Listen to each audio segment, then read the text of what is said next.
as a young journalist in Manila, you get to see a lot of things that were forbidden from the general public, and that's basically the reason why I did want to be a journalist against my parents' wishes.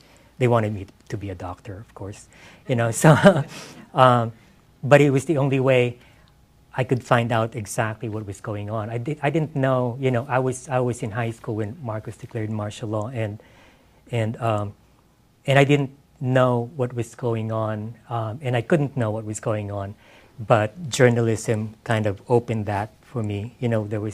We used to say, as long as you have a press pass, you could enter anywhere, right? You could go anywhere, and that's how I learned about what was actually going on back then. But did you always have the passion for writing, and journalism was one way in which you were exploring that writing, or did the creative, I hate all these little sort of categories, but we kind of have to separate them sometimes in conversation. But did you feel like then becoming a poet, and you're a playwright too, so it's like that came after the journalism kind of opened you up as a writer? Do you know what I mean? Yeah. No, I think it just all happened simultaneously. What I felt was my journalism was actually feeding my creative side, because I was finding a lot of stories that I felt would be better served as either fiction or poetry. I think it's great that the young people in the Philippines are still reading our works. Yeah. When I was growing up, when I was a young writer in the Philippines, somebody said we were going to be the last generation to write in English. English was dying out. People would start writing in Filipino, and then our generation would be completely forgotten. But it hasn't happened. In fact, both languages are now seeing some kind of an upsurge in readership, which is really good. Here's what's interesting to me is the specter of martial law hanging throughout this book. It's like it's there, and it's got its repercussions and karmic consequences, right?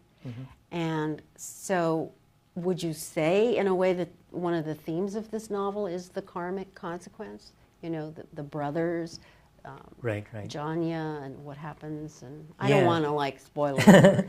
but yeah, I wanted to explore karmic consequences, the consequences of socio-political systems. What happened during Marcos's martial law, and what it did to a lot of people who are still living today, what it did to me.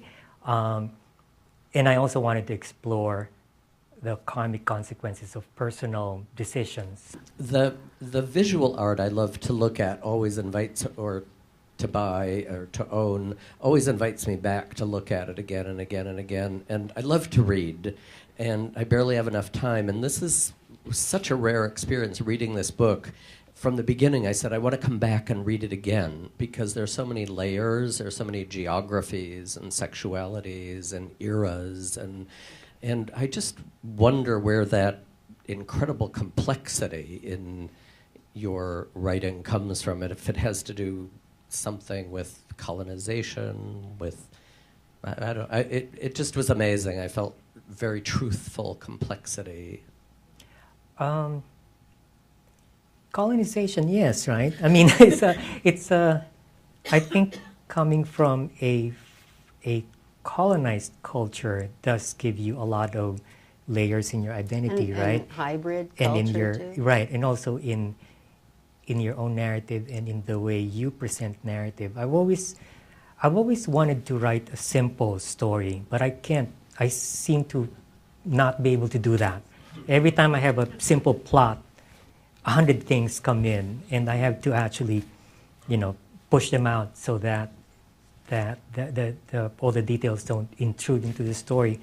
But yeah, a lot of colonial literature is many layered, right?